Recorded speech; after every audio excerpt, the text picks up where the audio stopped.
my next guest, toured the U.S.-Mexico border last week, seeing the crisis firsthand. Joining me right now is Arkansas Congressman on the Financial Services Committee and the Investor Protection, Entrepreneurship, and Capital Markets Subcommittee, French Hill. Congressman, good to see you. Thanks very much for joining us. What do you think needs to be done to clear up this really crisis at the border? Tell us what you saw last week when you visited.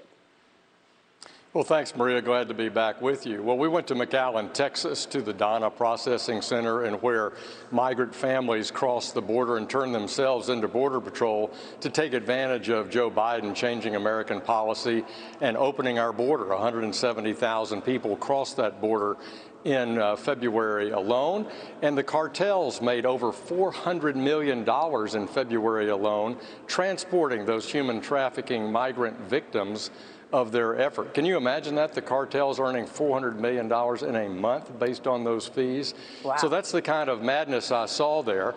Now let me compare it to April 2019.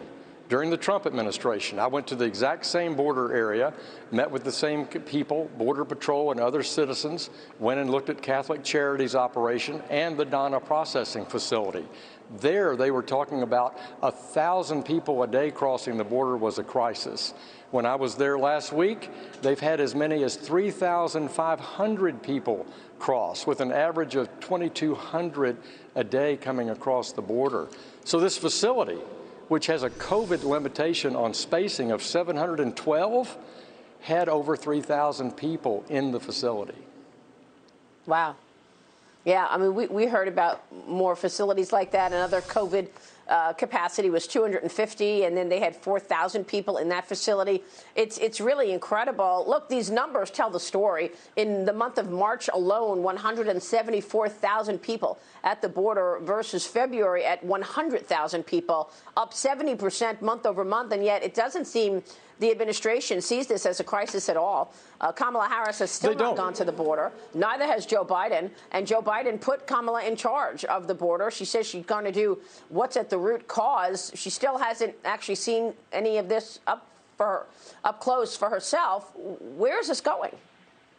I can tell you the root cause. The root cause is Joe Biden making a colossal mistake when he became president on January 20th. He ended the Trump policies. He suspended border wall construction. He ended the Remain in Mexico policy. He didn't follow the protocols that we'd set up with Mexico or the Triangle countries on trying to hold migrant flows and process migrant families, particularly families seeking asylum, by having them remain in Mexico. And he's not enforcing the interior immigration laws. Those were all decisions he made. Here's the mistake. I was in business for 40 years. You never abandon a policy without something to replace it.